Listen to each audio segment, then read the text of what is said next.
We Group 1 of BSN 4 had our duty at the operating room in Naval Hospital July 27 to 29, 2009 from 7 to 3 p.m. shift under the supervision of our clinical instructor, Mrs. Gina Bonus.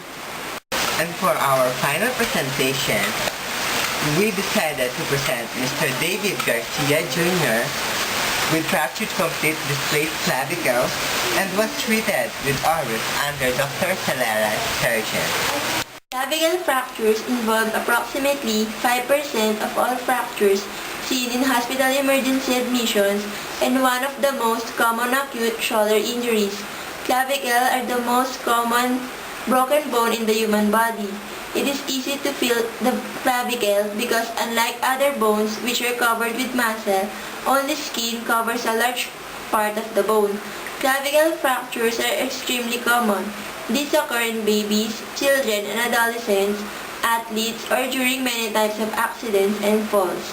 And in Mr. David Garcia Jr.'s case, it was because of a motor vehicle accident. This case had caught our attention since we had encountered patients with fracture on our last duty at the Philippine Orthopedic Center and were not able to conduct thorough nursing care.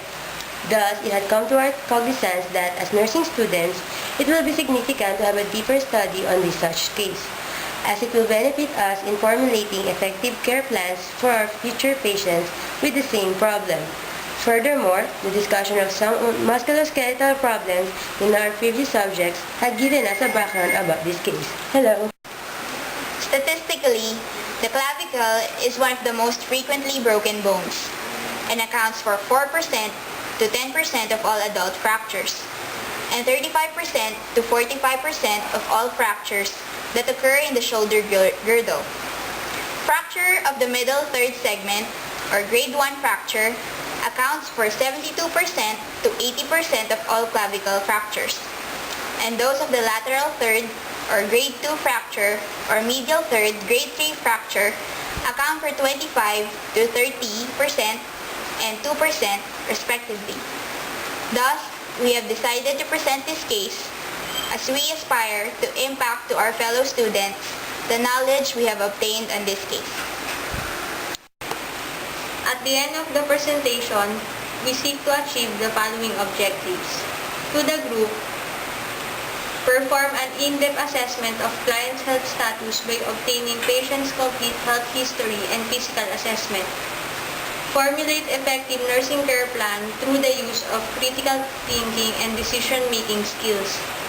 Gain information about fracture through research. Share what we have learned in making this case to our fellow students through a systematic, distinct, and relevant presentation.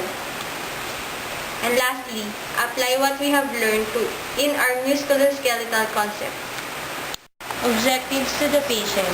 Be aware of the signs and symptoms of fracture and possible precipitating factors influencing the occurrence of the disease. Understand and verbalize preventive measures for future occurrence of fractures through the group's health teaching to improve the compliance to medical management and to establish nurse and client relationship. To the student, grow the knowledge and gain information regarding clavicle fracture cases. Formulate effective nursing care plan to future patients with the same case.